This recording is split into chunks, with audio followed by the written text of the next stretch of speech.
Pues es algo muy común que vamos a enfrentar día con día en el aspecto inmobiliario, porque pues bueno, si algo estamos, hay dos cosas, no solamente en el mundo inmobiliario, sino en la vida, que hay algo que hay que hacer. Una es que nos vamos a morir y la otra es que hay que pagar impuestos. Entonces aquí están relacionadas las dos, ¿no? Entonces, pues muchas veces cuando enfrentamos o tenemos algún inmueble que está sujeto a alguna operación inmobiliaria, pues muchas de estas ocasiones tenemos involucradas sucesiones, ¿no? Y antes de empezar a hablar y de entrar directamente al tema de las sucesiones, pues me gustaría entrar a un tema an- antes de las sucesiones, que es eh, que cuando nosotros presentamos o tenemos un inmueble, una de las cuestiones fundamentales para saber si tenemos que entrar al tema sucesorio o no, pues es saber de quién es propietario, algo que pudiera llegar a ser, o quién tiene derecho respecto de estos bienes, algo que pudiera llegar a ser algo tan, puedo decir, tan absurdo lo que estoy diciendo, decir, pues, ¿cómo no vamos a saber quién es propietario? Pues a veces pudiera llegar a ser un poco dudoso. Eh, y aquí va a tener que ver principalmente en cuándo te vuelves propietario de un inmueble. Y un tema interesante también que en algún momento tendremos oportunidad de platicar, que es el tema de las famosas sociedades conyugales o de algunos regímenes patrimoniales del matrimonio, que independientemente de que uno no aparezca como titular en el título, en el título de propiedad, eh, uno es, voy a decir mal llamado propietario, pero pues al final del día tiene derecho respecto de ese bien. Entonces, es importante que cuando ustedes tengan a la mano un bien, eh, un título de propiedad de un inmueble, pues se fijen siempre en los regímenes patrimoniales, en los estados civiles de las personas que adquirieron.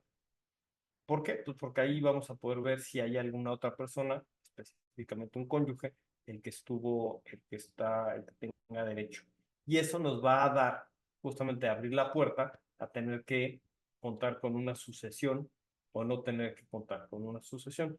Voy a ponerles un ejemplo. Si a ustedes les aparece un título de propiedad en el cual una persona se encuentra casada, perdón, aparece automáticamente casada y no aparece ninguna otra persona, compró esa persona, pero no aparece el esposo, no otorgó su consentimiento, no hubo ninguna intervención de él.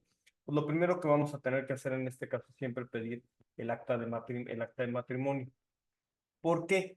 No solamente para actos traslativos de dominio, sino pues también para posibles arrendamientos, porque pues también ahí vamos a poder ver que estos bienes comunes, pues para poder entrar a temas, a ciertos temas, hay que ver cómo se reguló su matrimonio para ver quién va a poder rentar en los bienes o no.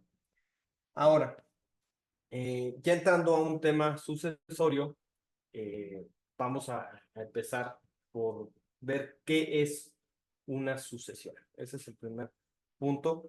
Les pediría de favor que aquí hay dos conceptos muy importantes que son herencia y sucesiones. Si llegaran a tener alguna duda,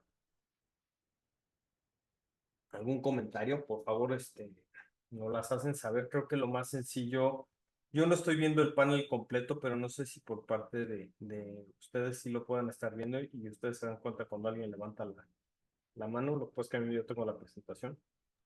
Sí, Entonces, aquí los sí, aceptamos, notario. perfecto, de acuerdo. Pues muchísimas gracias. Pues vamos a empezar primero por un concepto en general, que es una sucesión. Eh, que la sucesión es un término genérico y la herencia va a ser un término un poquito más específico. Y la sucesión va a ser esta sustitución de un titular de un patrimonio que se va a transmitir en bloque a otro en su totalidad. Y estos no solamente se dan por herencia. Vamos a pensar si una persona fallece, justamente esta sustitución que va a pasar de un patrimonio a otro, a una o varias personas, pues se va a extinguir esa personalidad, todos esos derechos que tenían y van a pasar en bloque en su totalidad a sus causavientes o sucesores. Ujú. Y eso no solamente se da para el caso de muerte. ¿Qué pasa cuando se liquida una sociedad? Cuando se fusiona una sociedad, pues también opera esto. Entonces, esta sustitución y esta transmisión en bloque de una transmisión patrimonial de un titular a otro por diversas causas. Entonces, eh, la más común y la que vamos a enfrentar en todos nuestros días, en nuestras oficinas, día a día, es la herencia. Esta sucesión que se da por una causa de muerte. Y la ley define de una forma muy sencilla a la herencia. ¿Sí? La herencia es la sucesión en todos los bienes y en todos los derechos, ¿sí? De una persona que fallece, ¿sí? Y que no se extinguen por causa de muerte. Esto es algo muy, muy importante. ¿Por qué? Porque hay ciertos derechos que se van a extinguir al momento de la muerte de una persona. Si ustedes ven, el derecho a votar, por ejemplo, se extingue, el derecho a ser votado, hay ciertos derechos inherentes a la persona, derechos personalísimos que se van a extinguir. Y hay también otros derechos con una carga patrimonial importante, por ejemplo, inclusive esta gama de derechos reales que están involucrados con cuestiones inmobiliarias que también se van a extinguir, que son, por ejemplo, el usufructo. Si yo soy usufructuario de un bien inmueble, al momento en el que me muero, ya no transmito ese derecho y por lo tanto ya no van a entrar a la sucesión. Ahí se va a quedar y ahí se van a quedar, eh, eh, ahí se van a quedar. Por ahí pusieron algo de la administración de los bienes reside en ambos. Por eso les decía, esto es una disposición del Código Civil de la Ciudad de México y por eso les diría que tendríamos que estar conforme a lo que digan las capitulaciones matrimoniales de matrimonio justamente y de dónde se celebra el matrimonio. Entonces, esto no es una regla universal para todos lados, ¿no? Por eso les decía que hay que revisar tanto el régimen patrimonial como el lugar en donde se casaron. No todos los códigos civiles son iguales. Entonces, volviendo al tema en donde estaba, en la herencia justamente hay otros derechos que también se van a extinguir con motivo de la muerte. Por ejemplo, hay otros derechos reales, el uso, la habitación, estos también se van a extinguir con motivo de la muerte. Y eso no se van a transmitir, entonces no habría necesidad de tramitar una sucesión o si se están tramitando estos bienes de la sucesión, eh, no van a estar involucrados en esta, en esta, en esta sucesión, ¿no? ¿Por qué? Porque justamente se extinguen y van a regresar justamente sus derechos a quien fueron titulares de quien transmitió o constituyó sus derechos a favor de la persona que falleció. Ujú. Siguiente diapositiva, por favor. Aquí es algo sumamente importante en la que nosotros tenemos que fijarnos. ¿En qué momento se produce, qué momento se abre una sucesión? Pues todos los hechos se van a generar, todas las condiciones jurídicas se van a generar al momento de la muerte. Ujú. Eh, ¿Por qué? Porque tenemos, conforme a la regulación de la Ciudad de México y conforme prácticamente a la regulación en todo el país, seguimos una teoría que se llama la teoría clásica del patrimonio, que dice que no hay un patrimonio sin dueño. Forzosamente tiene que haber un dueño en un patrimonio. Entonces, no hay un patrimonio vacante. ¿Qué va a pasar? Al momento en el que fallece una persona, automáticamente se va a transmitir ese patrimonio a sus sucesores. ¿Quiénes son? No lo sabemos. Eso ya lo iremos viendo en su momento. Pero jurídicamente se va a transmitir. Oigan, es que no vamos a saber quién es, no sé, todavía no sé si se acepta o no se acepta la, la, la herencia. Eh, entonces, vamos a ver que estos efectos de que se transmita la propiedad, a lo mejor sí se va a quedar, pues, sujeto o congelado un ratito y vamos a tener que regresar. Al momento en el que se acepte y sepamos quiénes son, se retrotraen todos esos efectos y uno va a ser considerado como propietario desde el momento en el que falleció la persona. Esto en serio que no es pura, pura, puro discurso, sino que tiene efectos muy importantes. ¿Por qué? Les voy a poner el caso del ejemplo que les decía. ¿Qué pasa si una persona que estaba casada bajo el régimen de sociedad conyugal recibe una herencia? ¿Sí? Bueno, y posteriormente a su vez enviuda. Pues hay que ver justamente que al momento en el que estaba casada, esa persona estaba bajo el régimen de sociedad conyugal, adquirió bajo eso, estando casado, y es probable que haya entrado esos bienes a la sociedad conyugal, ¿no? Entonces, eh, también es algo importante, imagínense, ya desgraciadamente ya tuvimos un tema de algunos temblores, algunas cosas que se cayeron. Entonces, es importante saber para quién se pierden las cosas. Si esta famosísima teoría de riesgos, pues la teoría de riesgos establece que se van a generar al momento eh, de las cosas se pierden para sus dueños. Entonces, imagínense que se cae un inmueble, pues se va a perder ¿para quién? Para el heredero, ¿no?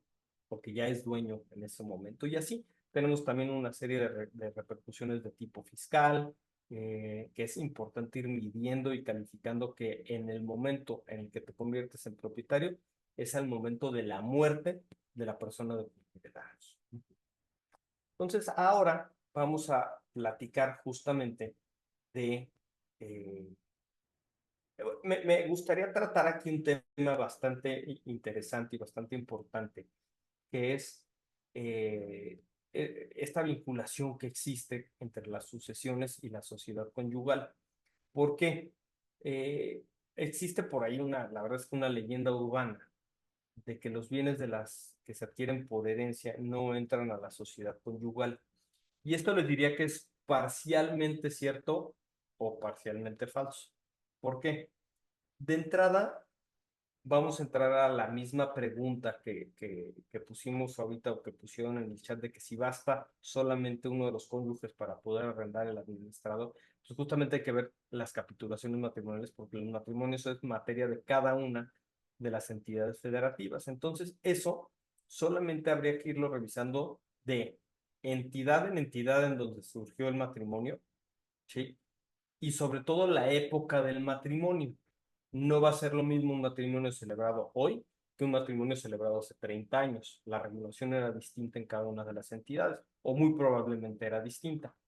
Y esta leyenda urbana que surgió en el sentido de que los bienes adquiridos por herencia no entran a la sociedad conyugal, empezó con una reforma realizada o publicada en la Gaceta Oficial de la Ciudad de México el 25 de mayo del año 2000, en la cual se reforma el Código Civil y se establece que, salvo pacto en contrario, los bienes adquiridos por herencia y otros más donde la fortuna, donación, legado, etcétera, etcétera, no entran o no forman parte de la sociedad. Entonces, uno pues, se queda con la idea de que ya no entraron o no formaron parte de la sociedad conyugal estos bienes adquiridos por herencia. Pero ojo, esta disposición es, si la leemos, es para bienes, dice salvo pacto en contrario, es el número uno. Dos, es para bienes, perdón, para matrimonios celebrados con posterioridad a la reforma y obviamente para matrimonios que se hayan celebrado aquí en la Ciudad de México. Entonces, eso nos abre una gama enorme. ¿Qué pasa de matrimonios Ciudad de México anteriores a la reforma? Pues ahí sí entra. Oigan, ¿qué pasa para matrimonios celebrados en otra entidad de la República? Pues tendríamos que hacer este mismo ejercicio para poder determinar si entran a formar parte o no los bienes de la sociedad. Ahora, eh, y otra, ese salvopacto en contrario es importantísimo que cuando nosotros estemos revisando todos estos papeles, estemos haciendo una revisión y veamos que una persona adquirió por herencia, pues veamos esas capitulaciones matrimoniales. Estas capitulaciones matrimoniales son ese pacto, ese acuerdo que celebran los esposos al momento de celebrar su matrimonio o con posterioridad para regir la situación patrimonial. Y como este artículo dice salvo pacto en contrario, en muchas entidades ahí se establece que, o en muchos, aquí en la Ciudad de México inclusive, te dice que estas capitulaciones que normalmente nos dan de machote, dice que van a entrar todos los bienes. Entonces ahí pues, es justamente ese pacto en contrario. Entonces, no nos vayamos con esa idea de que los bienes adquiridos por herencia no entran, sino tenemos que hacer un análisis profundo de la situación del matrimonio en específico. Ujú. Entonces, volviendo al tema de la sucesión, vamos a ver que existen diversos sujetos en estas situaciones jurídicas, que serían quienes intervienen en esta sucesión. Y el principal, pues tiene que ser el autor de la sucesión, es quien fallece, ¿no? Esa es la persona que va a intervenir. Bueno, ya no interviene, pero justamente pero es el factor principal, ¿no? Para que haya una sucesión tiene que haber una persona que haya fallecido. Posteriormente vamos a tener otros dos posibles factores o dos posibles actores, que serían los herederos y los legatarios. Ahorita vamos a entrar a platicar un poquito qué diferencia van a tener cuando hablemos de los testamentos, pero a grosso modo, un heredero va a ser una persona que va a adquirir a título universal. ¿Qué quiere decir esto?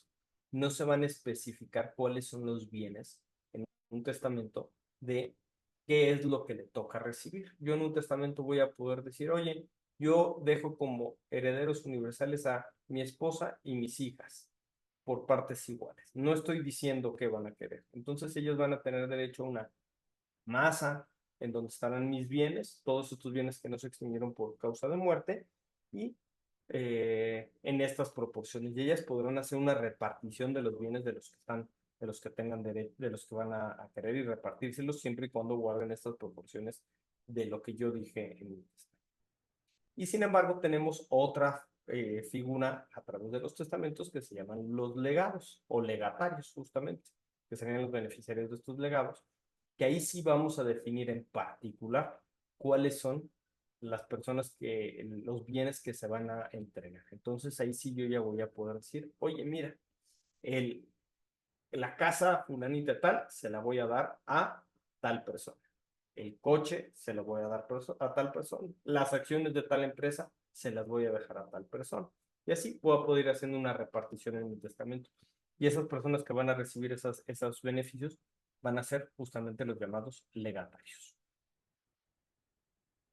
¿Qué otra figura vamos a encontrar en materia sucesoria? ¿Qué otro sujeto vamos a encontrar en materia sucesoria? Alguien muy común que se utiliza son los albaceres. Seguramente ustedes lo han escuchado. ¿Qué es el albacea? El albacea, digo, ha habido diversas teorías de cuál es su naturaleza y demás, pero a grosso modo es un administrador temporal de los bienes de la sucesión. ¿Qué funciones va a tener? Va a tener el presentar el testamento ante un notario o ante un juez. Va a ser la persona encargada de hacer un inventario de los bienes que tenía. Ahorita les vamos a ir explicando cuáles son cada una de las etapas de una sucesión. Y pues justamente es el que va a decir, bueno, a ver, esta persona tenía las acciones de una empresa, un coche, etcétera, etcétera. Va a ser la persona que va a tener que defender la validez del testamento, si había un juicio pendiente, si había algo que cobrar, si había algo que pagar por parte del autor de la sucesión, él es el encargado de hacer ese tipo de gestiones. Va a ser la persona encargada de hacer una cosa que se llama un convenio de repartición, proponer un convenio entre los herederos de cómo se van a repartir los bienes. Pero si ustedes ven, no es algo como muchas veces tenemos la idea en las películas o en las telenovelas de que es el que se va a quedar con todo y es el mero mero y es el que puede hacer todo. No, hay que quitarnos esa idea, simplemente un administrador, como un administrador de un patrimonio ajeno, pues va a tener muchísimas responsabilidades, tiene que rendir cuentas y también tiene derecho a una indemnización, a sus honorarios por no es indemnización, sino a cobrar sus honorarios para poder pagar pues su trabajo o su desempeño. Va a tener que garantizar en la mayor parte de las veces su desempeño, ya será que si es un propio heredero, porque puede tener ambas cachuchas, puede ser heredero y albacea, muy probablemente va a quedar garantizada su gestión con la propia masa hereditaria que tenga, la misma porción que tenga, o muchas veces si es una persona externa o su porción no alcanza para garantizar su gestión, pues tenga que dar una fianza, una hipoteca, una prenda para poder justamente continuar y ejercer su ¿no? Prácticamente esos serían los sujetos más comunes que vamos a encontrar en la sucesión. No vamos a, en toda sucesión va a ser necesario encontrar un albacea, va a haber ahí por ahí nada más una excepción. No importa que los herederos sean mayores de edad, no importa que sean, muchas veces dicen, es que no necesito albacea porque somos mayores de edad. Tiene que haber albacea forzosamente en toda sucesión, con excepción de una por ahí que vamos a encontrar, ¿sí? No sé si tengan dudas hasta aquí. Perfecto. Vámonos a la siguiente lámina. Aquí va a haber algo importante, ¿no? Bueno, ¿por qué vamos a tener o cómo pueden devenirse estas sucesiones? Pues vamos a tener tres tipos de sucesiones. Una sería la testamentaria, otra sería la legítima y una mezcla de ellas. ¿Qué quiere decir cada una? La testamentaria, pues un nombre clarísimo, pues porque justamente deviene de que la persona que falleció dijo cuál era su voluntad y qué era lo que quería. Entonces hay que estarse conforme a lo que dice el testamento, ¿no? La legítima, pues, ¿qué quiere decir? Que una persona, pues, no dijo en su testamento o no hizo testamento y no sabemos cuál era su voluntad, o más bien la ley suple y decir, como no lo dijo en un testamento, se lo dejó a la ley. Entonces, por eso se llama legítima. Entonces, ahí vamos a ver que van a ir heredando en el orden que la ley establece. Y la mixta, aquí no entra la intestamentaria. Justamente la intestamentaria o legítima, la ley le llama legítima. Qué buena pregunta. Sí, es justamente intestamentaria o legítima es lo mismo, es el mismo, es el sinónimo, por así decirlo. La ley la llama como legítima. Entonces, una es testamentaria, que así le llama, y la otra es legítima. Arturo, sí, gracias. Entonces, es sinónimo de intestamentaria y legítima, ¿no? Y la otra, justamente, esa tercera, que sería una mixta, pues mixta claramente es una mezcla entre las dos. Entonces, esta mezcla entre las dos, pues, ¿qué quiere decir? Que la persona que falleció sí dejó testamento, pero ¿qué creen? No dejó, no dispuso de todos sus bienes, o habiéndolo hecho, algunas de las disposiciones que dispuso caducaron. Les voy a poner un ejemplo. Oye, yo le dejo por partes iguales a mi mamá, a mi papá, todos mis bienes. Y ya no digo nada. Entonces, pero ¿qué pasa si cuando se murió la persona ya había muerto, en este caso, mi papá? Pues en este caso, como yo no preví que pasaba un heredero sustituto, pues mi mamá va a recibir por testamento una parte y la otra parte se va a ir por legítima o intestamentaria o intestado, se va a ir esa parte. Entonces ahí vamos a tener una mezcla entre las dos vías, testamentaria e intestamentaria. Siguiente lámina, por favor.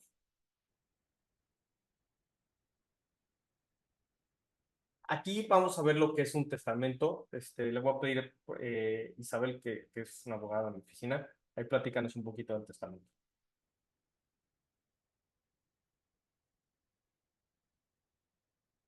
Hola, mucho gusto. Bueno, entonces para seguir platicando de la sucesión testamentaria, tenemos que tener como muy claro primero qué es un testamento, que, bueno, un testamento es un acto personalísimo, eh, revocable y libre que otorga una persona capaz en la que puede disponer de sus bienes y derechos y que también declara o cumple deberes para después de su muerte. ¿Me pueden ayudar a cambiar la lámina, por favor? Actualmente, en el Código Civil para el Distrito Federal, vigente en la Ciudad de México, podemos encontrar dos testamentos que se encuentran regulados. El primero es el testamento público abierto, que Bueno, es público porque se otorga ante notario en un instrumento público, que es una escritura. Y es abierto porque la voluntad del testador va a ser conocida por el notario. E igualmente, el hecho de que la voluntad del testador se conozca por otras personas no afecta su validez, como vamos a ver un poquito más adelante en otro tipo de testamentos que fueron regulados con anterioridad. Bueno, y también tenemos el testamento hecho en el extranjero, y en el testamento hecho en el extranjero tenemos dos supuestos que tenemos que tomar en cuenta. El primero es que se haya realizado el testamento en el extranjero bajo normas mexicanas, leyes mexicanas, y el otro es que se haya realizado un testamento en el extranjero, pero hecho con leyes en el extranjero. Entonces, con respecto al primer supuesto, este tiene la misma validez que como si se hubiera otorgado ante un notario y se hace ante un jefe de oficinas consulares en el ejercicio de funciones notariales. Y el siguiente está sujeto a que un juez lo pueda declarar válido, dependiendo de que cumpla que no vaya en contra de instituciones del derecho mexicano. ¿Me pueden ayudar a cambiar la lámina, por favor?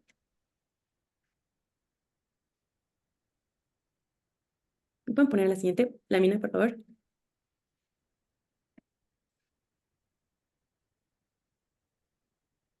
Ahí se quedó congelada. Bueno, mientras les voy platicando, antes del 24 de julio del 2012, el Código Civil del Distrito Federal distinguía entre los testamentos ordinarios y los testamentos extraordinarios o especiales. Los testamentos ordinarios eran el hológrafo, público abierto, público cerrado y público simplificado. Y los extraordinarios o especiales los regulaba dependiendo del supuesto que autorizaba su otorgamiento.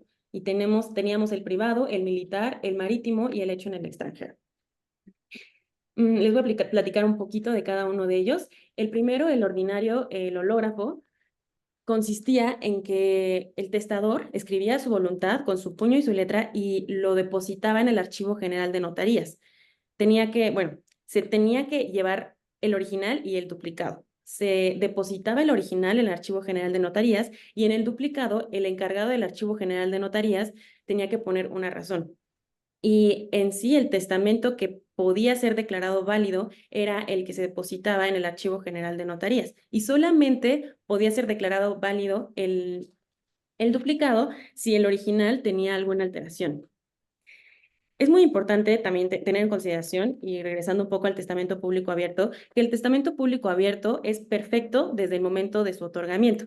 Surte efectos hasta el momento de la muerte, pero es perfecto desde el momento de su otorgamiento, así como el hecho en el extranjero, pero el que fue hecho conforme a las leyes mexicanas, ante el jefe consular.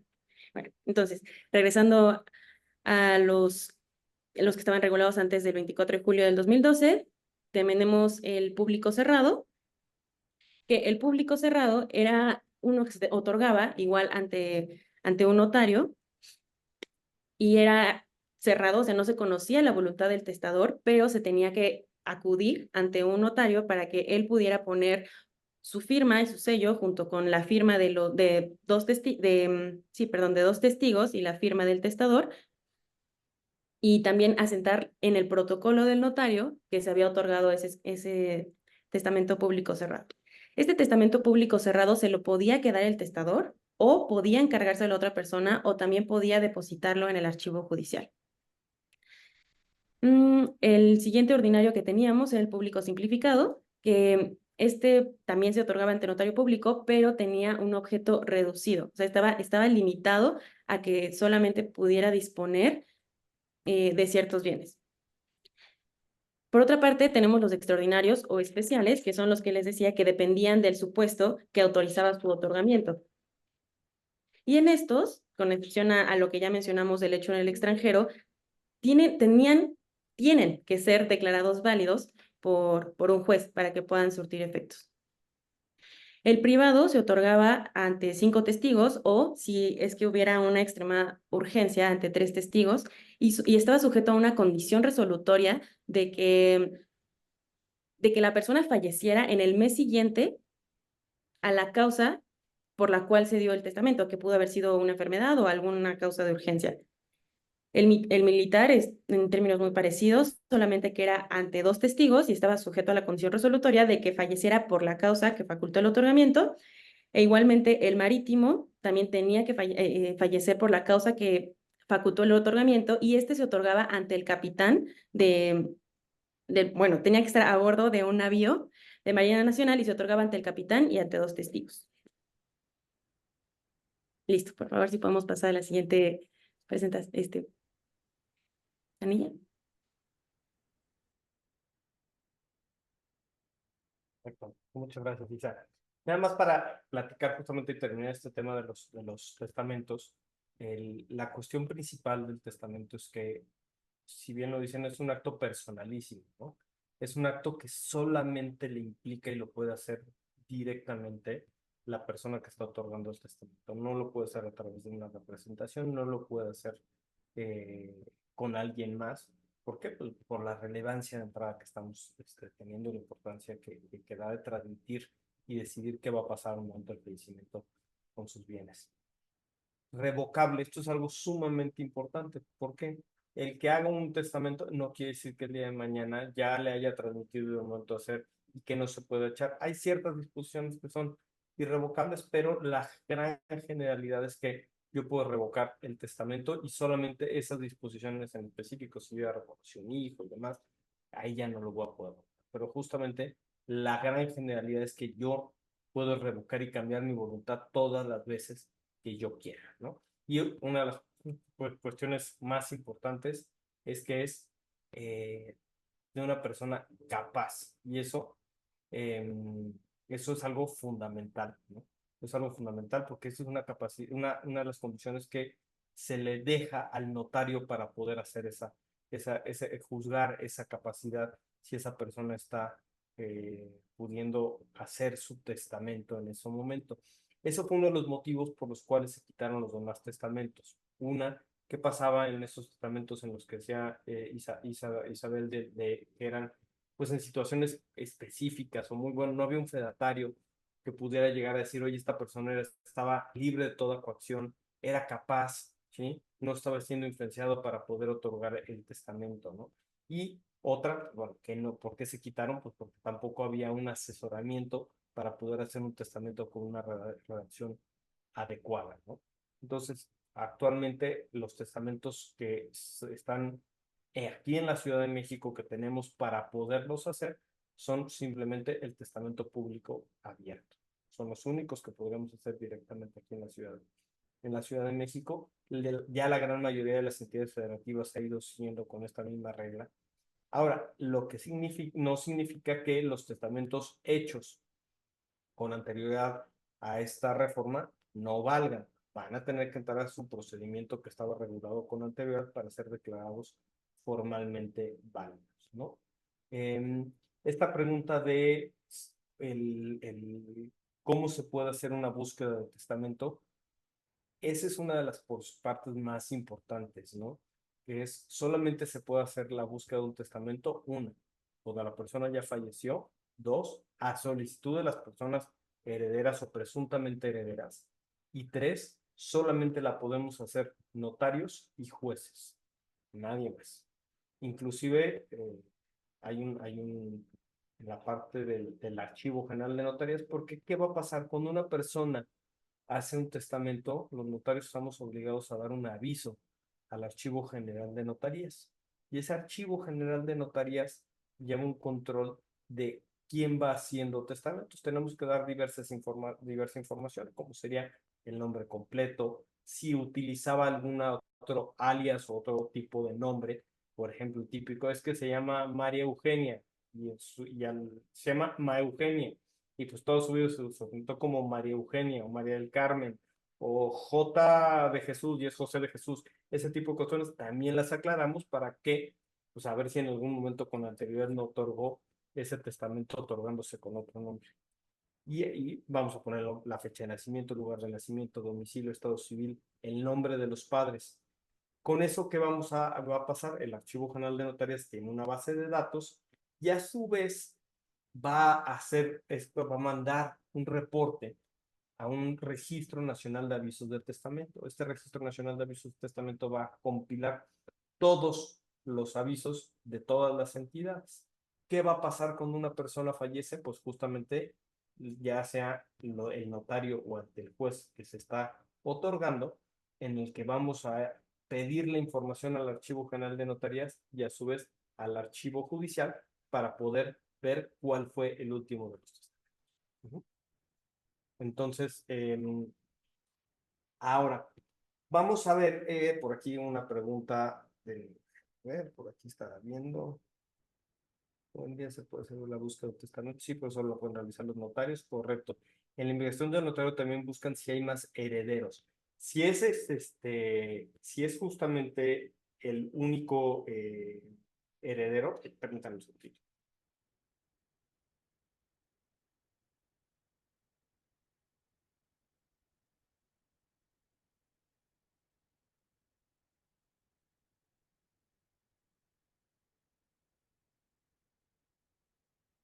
Yo no hago una búsqueda si había más herederos. Lo que hacemos es, si hay un testamento, vamos a aplicar justamente el testamento, no lo que diga el testamento, y como regla general siempre se va a poder tramitar la sucesión ante un juez, y por excepción se puede tramitar ante notario. ¿Por qué? El juez está facultado para que en cualquier momento pueda llegar a hacerse la tramitación ante él, porque él tiene justamente facultades de juez y de ordenar. Nosotros tenemos que reunir ciertas condiciones. Primero, todos los herederos deben de comparecer. Segundo lugar, no debe de haber controversia y deben de ser mayores de edad y capaces. Entonces, ahí ya no hay forma de que nosotros tengamos que buscar a los herederos porque ellos van a acudir directamente a nosotros, justamente, y van a manifestar que están conformes, van a reconocer la validez del testamento, van a reconocer los derechos hereditarios y se van a obligar a actuar de común acuerdo, justamente, van a manifestar su intención de actuar de común acuerdo. Entonces, justamente, y ahí nosotros no tenemos que hacer una búsqueda de los herederos. Si hubiera justamente herederos que no aparecieran, perdón, que aparezcan en el testamento y no vienen, sí tendrían que acudir justamente a un juzgado. Y ya el juez es el que se va a estar acudiendo y hará justamente estas publicaciones y demás para que, o los notifique para que comparezcan a, a defender o a ejercer sus derechos como herederos en el testamento, ¿no? Pero entonces no es que se haga una búsqueda, sino los que vienen en el testamento. Otra cosa muy distinta sería qué pasa cuando nos vamos por un intestado, en el que no hay testamento, y ahorita vamos a ir viendo justamente cuáles son los posibles herederos. Entonces, permítanme un segundito.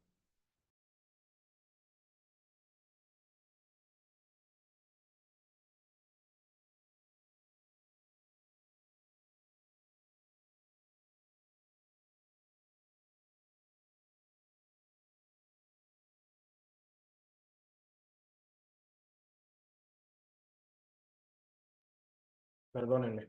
Entonces, entonces, en ese caso, va a ser de una manera similar. Si vienen todos los presuntos herederos, ahorita les voy a explicar quiénes heredan cuando no hay testamento, y ahorita también les explicaría cómo, eh, cómo podríamos saber si hay más hijos o no hay más hijos, o cuáles son esos mecanismos para poder determinar esos posibles derechos. Ahora, ¿qué pasa cuando no hay un testamento? Pues la ley establece quiénes son las personas que tienen derecho a heredar. A ver, pero no duda, cualquier persona puede ir a hacer testamento y decir, dejo tal a tal persona sin pedir, ¿no? Perdón, estoy viendo aquí por el caso de los estudiantes.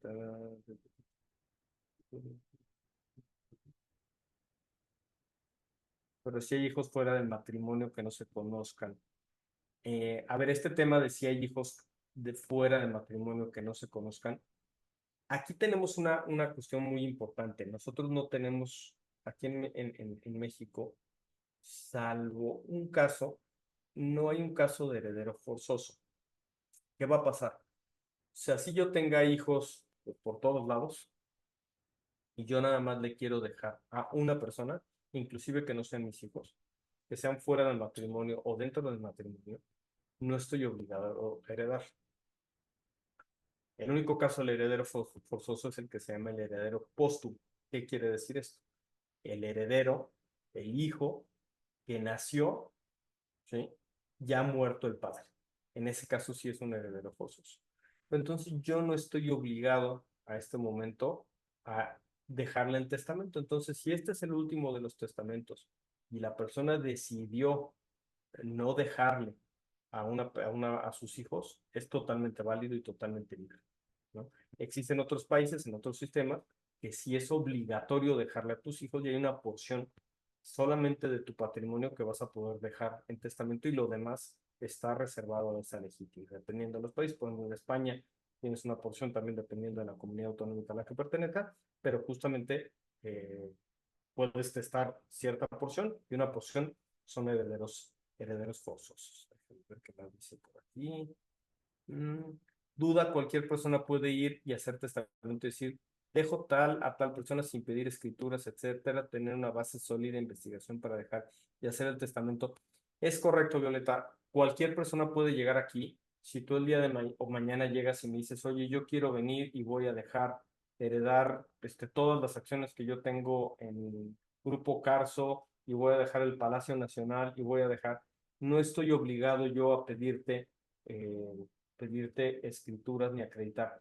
Es una asesoría que normalmente hacemos para poder dar un mayor entendimiento y una mejor asesoría, sí, pero no estamos obligados. Hay mucha gente que dice, oye, yo no cuento ahorita con la documentación y quiero hacer mi testamento. Lo pueden hacer sin mayor problema. ¿Qué pasa? Aquí hay dos situaciones importantes. Yo puedo dejar en mi testamento cosas que no son mías, ¿sí? Y si yo lo sabía, ¿qué va a pasar? Si yo sabía que no eran mías, mis herederos están obligados a adquirirlas. Entonces, por eso no estamos obligados justamente a pedir estas situaciones, estas escrituras. ¿O qué pasa si yo estoy dejando algo que no es mío y no lo sabía? Pues ahí esa disposición testamentaria por lo que respecta a ese bien quedaría sin efecto, ¿no? O sea, imagínense que yo digo, yo pensaba que era mi casa, pero no era mi casa y yo se la dejé a mi esposa, pues esa disposición quedaría sin efectos. O, por ejemplo, yo hago mi testamento, le dejo mi casa y luego la vendo. Pues esa disposición en particular, todo el testamento va a valer, pero esa disposición en particular quedaría sin efecto. Espero que haya contestado tu pregunta, ¿no? Vamos a ver. Tema de arrendamiento, no sé qué te refieres en específico en arrendamiento que quieren que toquemos. Pero ahorita si quieren lo vamos viendo en especial. No sé si nos vaya a dar mucho tiempo, pero porque es un tema amplísimo, el tema de sucesiones, ¿no? Vamos a ver.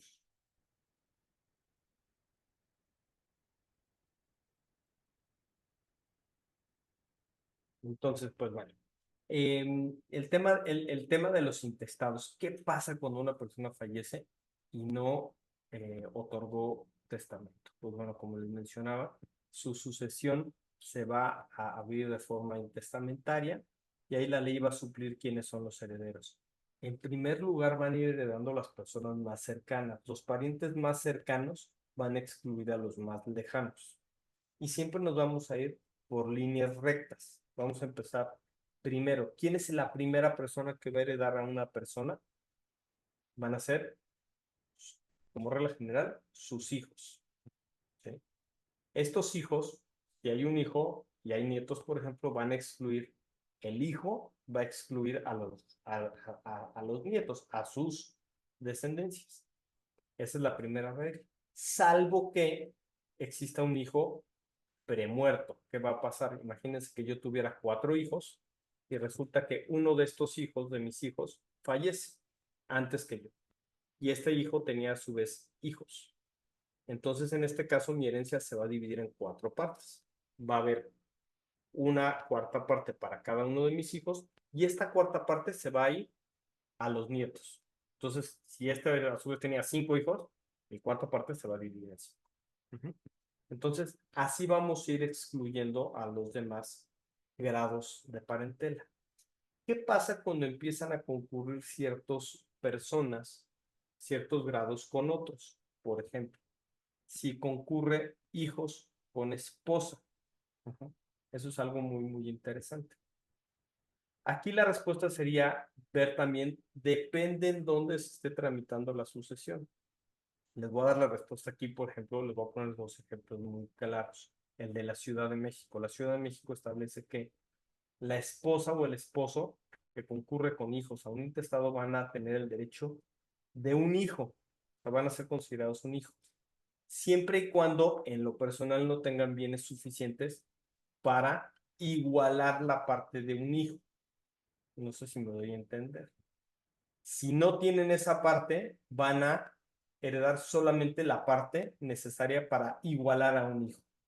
Voy a poner el ejemplo. Si una persona que estaba casada en sociedad conyugal y todos los bienes entraron a la sociedad conyugal, pues automáticamente ese patrimonio va a estar conformado, la mitad va a ir a la esposa y la herencia solamente va a estar conformada por el 50%. En teoría, la esposa tendría derecho a heredar, pero ¿qué va a pasar? Ella ya tenía bienes en lo personal por la sociedad conyugal que tenía del 50%. Entonces no tendría ya derecho a recibir ningún bien de herencia. ¿Qué pasa si estaba casado en separación de bienes y la esposa o el esposo no tenía bienes? Pues la herencia se va a dividir en 5. No sé si quedó claro esa parte. Si después nos vamos a la regla en el sentido de que no hay hijos, no tenemos esposa o esposa, nos vamos a ir a la línea recta hacia arriba, nos vamos a los papás. Oye, no hay, ahí se dividían por partes iguales los padres. Oye, no hay papás. O vamos a pensar, no hay papás. Y ahora nos vamos a los hermanos. Nos van a heredar justamente los hermanos. Y así vamos a ir yendo, ir supliendo. ¿Qué pasa, por ejemplo, si heredan padres con, con esposo? ¿Sí? Perdón, padres con hermanos. Pues bueno, la herencia se va a dividir en 2/3 partes para la esposa y 1/3 parte para los hermanos. Y así vamos a ir estableciendo una serie de reglas que vamos a ir nosotros aplicando dependiendo de quiénes sean la mezcla de las personas que van compareciendo. Y aquí vamos a tener pues, una pregunta muy obvia, que es algo que me decían. Oye, ¿cómo sé que no hay más hijos?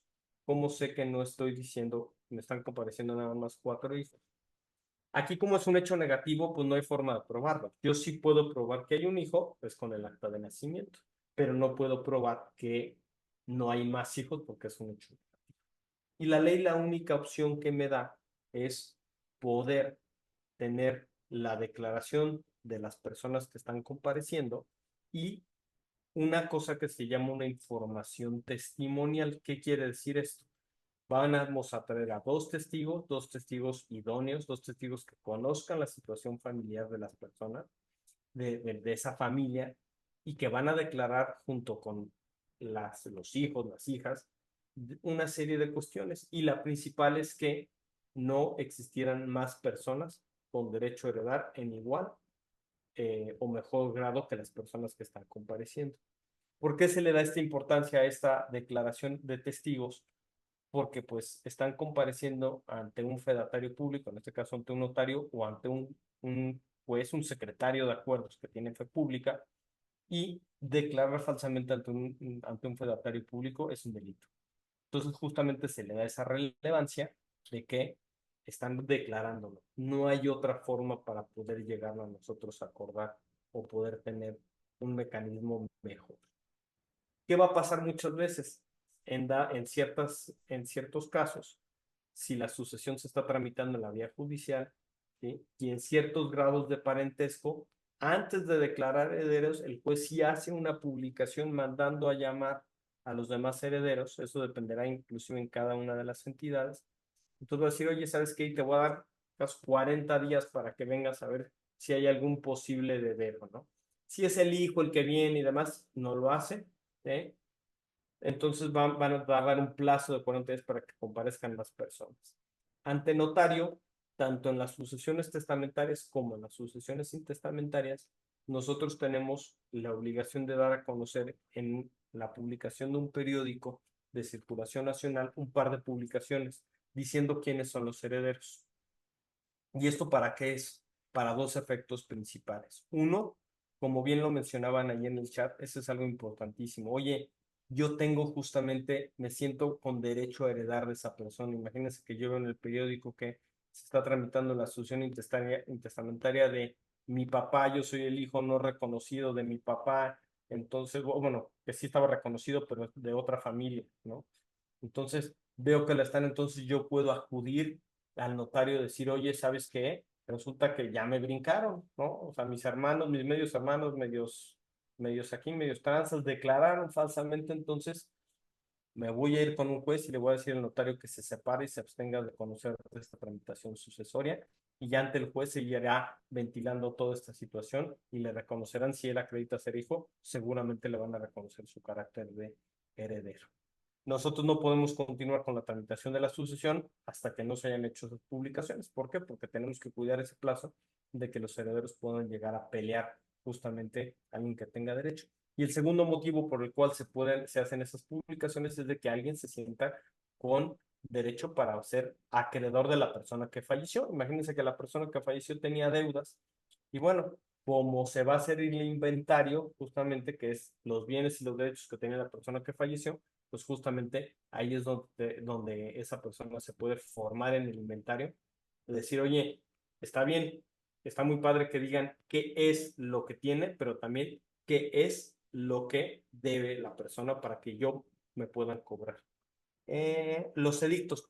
Justamente, no, técnicamente no se llaman edictos, pero es lo que coloquialmente se llaman como edictos. Los podemos publicar en estas. Ustedes, en algún día de aburrimiento que tengan, vean ahí el financiero, o cualquier periódico, en Reforma, muchos, todos los periódicos de circulación nacional, el sector de avisos, ahí van a ver los avisos y las publicaciones que hacemos los notarios en estos periódicos y es justamente con esta finalidad, ¿no? Entonces, pues bueno, ya creo que ya nos extendimos un poquitín, pero justamente esta es la tramitación que vamos a llevar y la vamos a poder llevar en dos vías siempre, como les mencionaba. El juez siempre la va a poder tramitar y el notario vamos a tener que tener estas condiciones, que todos estén de acuerdo, forzosamente, que tengan, sean mayores de edad, que sean capaces, ¿sí? Y con estas características vamos a poderla tramitar con notario. Ventajas y desventajas de tramitarla con notario y con juez, pues bueno, la tramitación en sede notarial es mucho más rápida, el procedimiento judicial es mucho más lento. Mucha gente dice que los costos, eh, yo no voy a decir que seamos baratos o caros, pero bueno, al final del día, el tramitar una sucesión ante un abogado, van a tener que contratar, perdón, ante un juez van a tener que contratar un abogado litigante, y eso también, si bien es cierto, el juez no cobra, pero el abogado litigante sí va a cobrar sus honorarios, ¿no? Entonces, nada más para terminar, y ahorita que si gustan entramos en una serie de preguntas, vamos a tener que las sucesiones tienen 4 etapas. Estas 4 etapas, la primera es a la que hemos estado platicando. ¿Quién era la persona que va a heredar? ¿Quién tiene derecho? ¿Quién va a poder reclamar esta herencia? Y se va a devenir de estas dos formas. Vamos a tener una segunda etapa, que es la etapa de inventarios y avalúos. Entonces ahí justamente vamos a ver qué era lo que tenía la persona al momento de fallecer y cuánto valía. ¿Para qué? Para que sepan justamente los herederos cómo se van a poder repartir. Hay que entrar activos y pasivos, no solamente los activos, como les decía, oigan, la persona que falleció me debía dinero, pues bueno, ahí se puede formar en la lista para poder ser pagado. Posteriormente tenemos una tercera etapa que se llama de la administración. La etapa de la administración, justamente, como bien les mencionaba, el albacea es una persona que se dedica a administrar un patrimonio en liquidación y le tiene que rendir cuentas a los herederos. Entonces les va a decir, oigan, pues miren, yo cobré tanto de rentas, pagué tanto de impuestos, tuve que pagarle a una persona que debía, etcétera, etcétera, etcétera. Va haciendo esta rendición de cuentas y decirles, oigan, ¿qué creen? Me deben tanto de dinero por mi gestión, por mi administración. Y la cuarta sección es la que se llama de la partición. O sea, partición, partir la herencia, repartirla justamente. Y justamente se van a repartir, van a hacer ese convenio de cómo van a fijar una porción respecto de los bienes de la herencia. Hay 5 herederos y hay 5 bienes, pues muy probablemente se van a poder repartir esos bienes. ¿Con qué va a concluir esta tramitación sucesoria si hay bienes inmuebles? Con una titulación de estos bienes. Van a tener que pasar a notario si estábamos en sede judicial o ya quedarse en la notaría y adjudicarse los bienes en materia de estos bienes inmuebles. Hacer esa escritura de sucesión, esa escritura de adjudicación por herencia, en la cual ya aparezcan como propietarios. Aquí, ¿qué va a pasar? Pues es el momento de pagar los impuestos. El notario va a calcular, va a retener y va a enterar esos impuestos al gobierno que corresponda, al gobierno municipal o al gobierno de la Ciudad de México, para poder justamente ya inscribir el registro público de la propiedad. No sé si tengan alguna duda, algún comentario.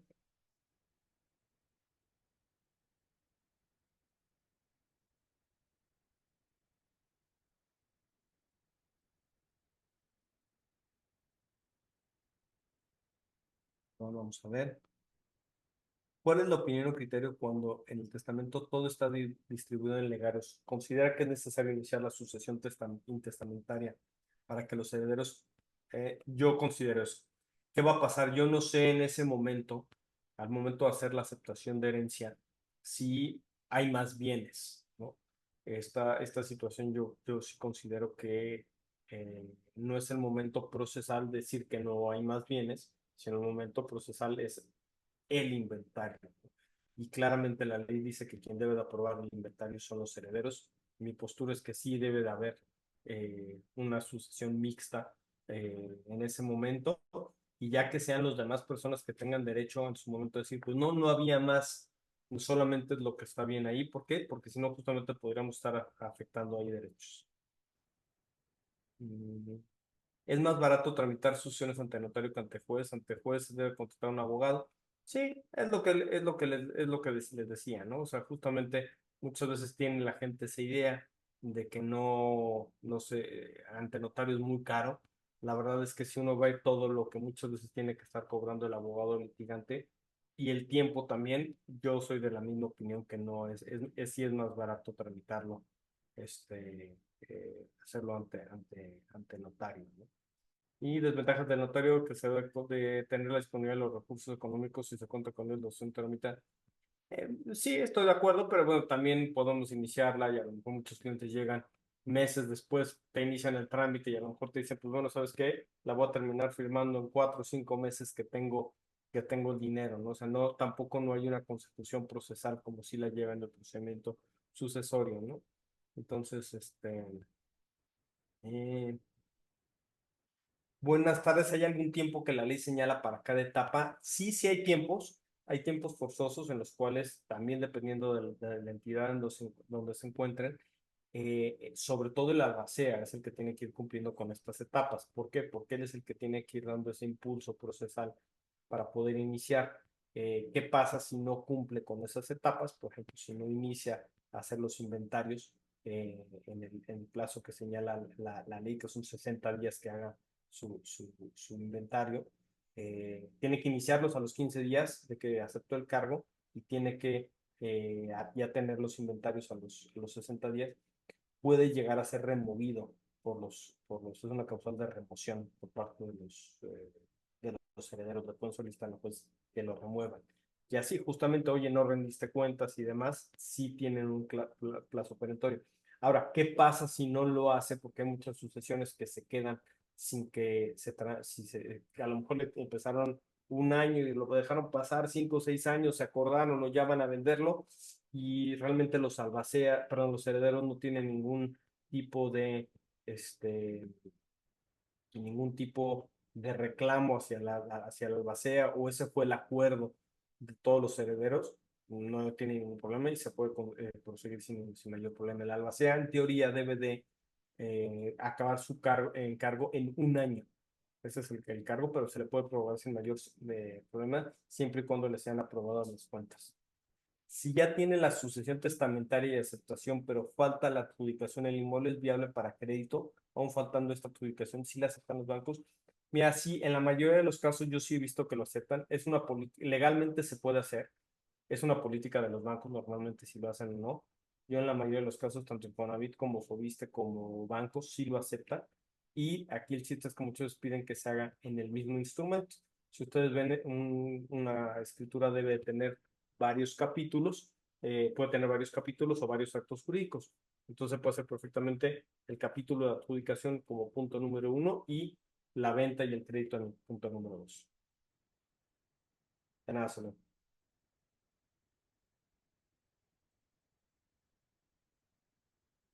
¿Algún otro comentario, alguna otra pregunta?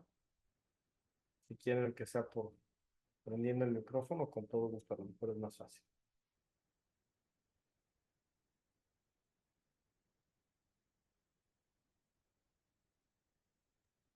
Yo creo que nada más son.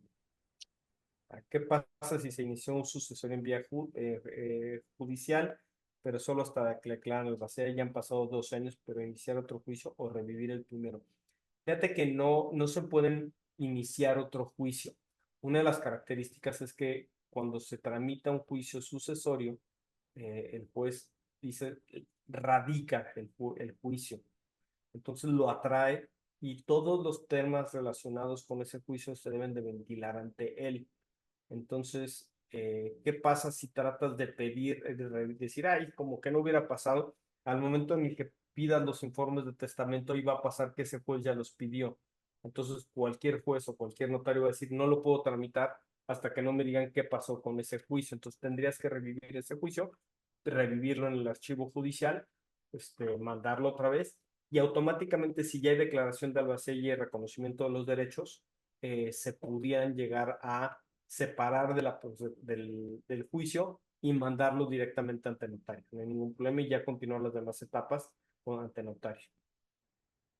¿En qué momento se pueden dar en arrendamiento un inmueble que es parte de la masa hereditaria? ¿Lo dan en arrendamiento al albacea con consentimiento de los herederos o sin el consentimiento de los herederos?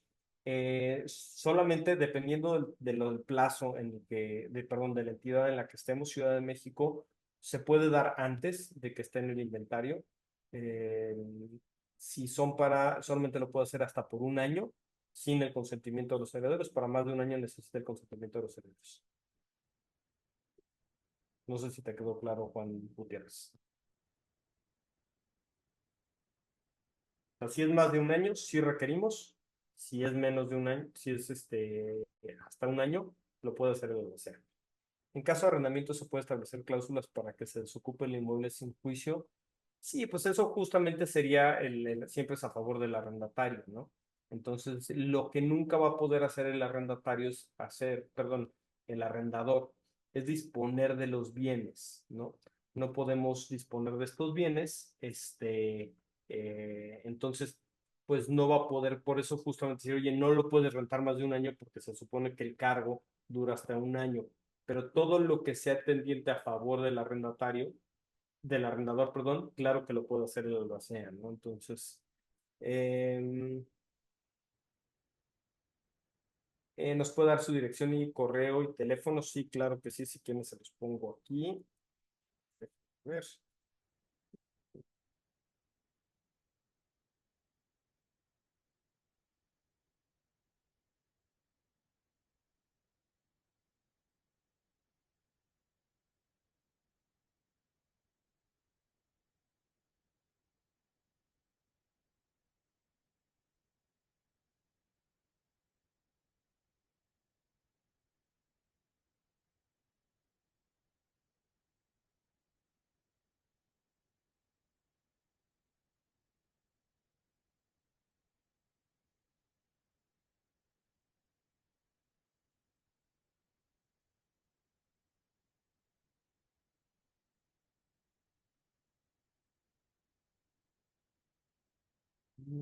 A ver, ¿por qué?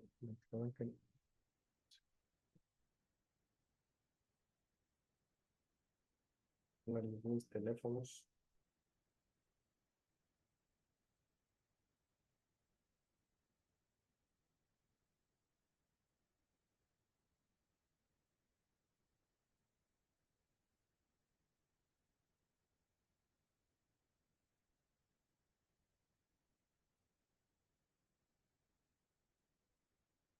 Listo.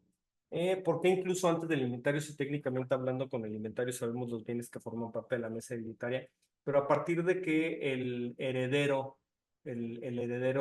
perdón, el albacea entra en funciones al momento de dar, Juan Gutiérrez, dar su garantía y ya puede justamente entrar, puede empezar a administrar los bienes. Si no, imagínate que no pudiera administrar los bienes hasta que se le apruebe el inventario, pudiera llegar a tener algún deterioro. Entonces, el alguacil entra en funciones en el momento en el que ya puede garantizar su cargo y sin mayor problema, ¿no?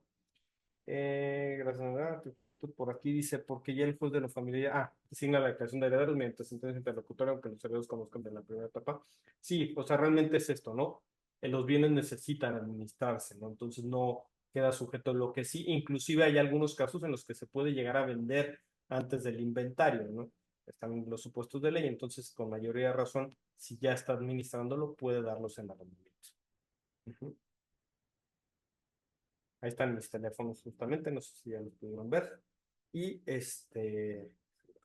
a la pantalla principal. Perfecto. ¿Algún comentario, alguna otra duda?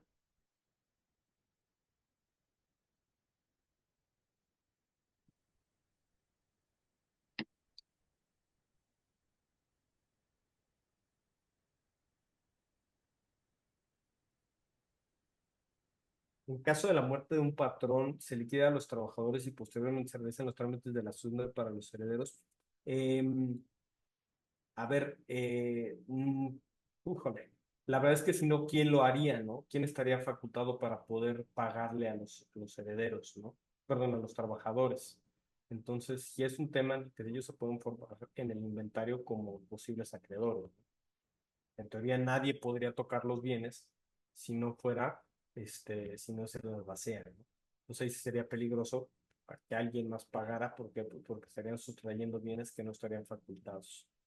El albacea nombrado por el otorgante del testamento puede repudiar el cargo antes de abrir la sucesión. Sí, sí lo puede, sí lo puede hacer, sí lo puede hacer, sí puede aceptar. Dependiendo ahí habría que ver si no acepta el cargo y se puede excusar en dados casos en los que no esté, en los casos en los que está la ley, se puede excusar simplemente decir, oye, no, ya estoy, por ejemplo, estoy enfermo, tengo otro en mi cargo, otro albaceazgo, tengo más de 60 años, estoy deteriorado de una situación económica, entonces no puedo dedicarle el tiempo, ahí se pueden excusar.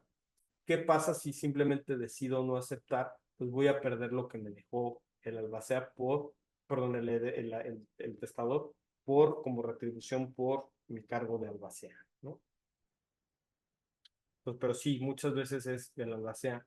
¿Por qué? Porque aparte es algo importante, el albacea tiene derecho a cobrar sus honorarios, ¿no? Entonces es un cargo, muchas veces en sucesiones cuantiosas es una situación sumamente importante.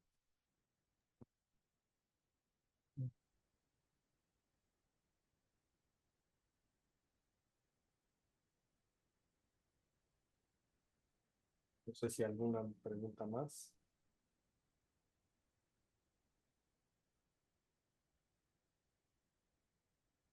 Perfecto, pues si gustan, entonces terminamos ya si no tuvieran algún otro comentario, les Muchas agradezco gracias, licenciado. muchísimo la invitación. Ojalá que les haya gustado la plática y cualquier pues, cosa, cualquier duda, pues estamos aquí para ayudarles y servirles.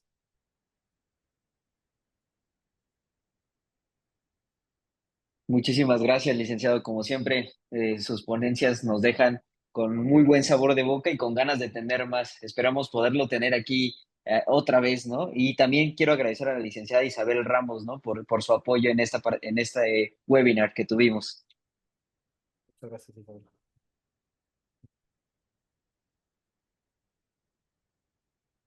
Bueno, muchas gracias a todos por estar con nosotros el Gracias. día de hoy. Pues Muchísimas muchas gracias a gracias. todos. que, Esperamos que les haya sido muy útil esta plática que nos dio el licenciado Felipe Carrasco y van a recibir próximamente también información sobre nosotros en el cual vienen datos del licenciado en caso de que lo requieran y también vamos a tener este webinar grabado para que lo puedan ver en nuestro canal de YouTube. Muchísimas gracias a todos. Nuevamente, muchísimas gracias, licenciado, por esta excelente ponencia y esperamos verlo muy pronto acá con nosotros nuevamente. Bueno, cuantas veces me inviten ya saben que ahí estamos. Muchas gracias. Gracias. Hasta luego.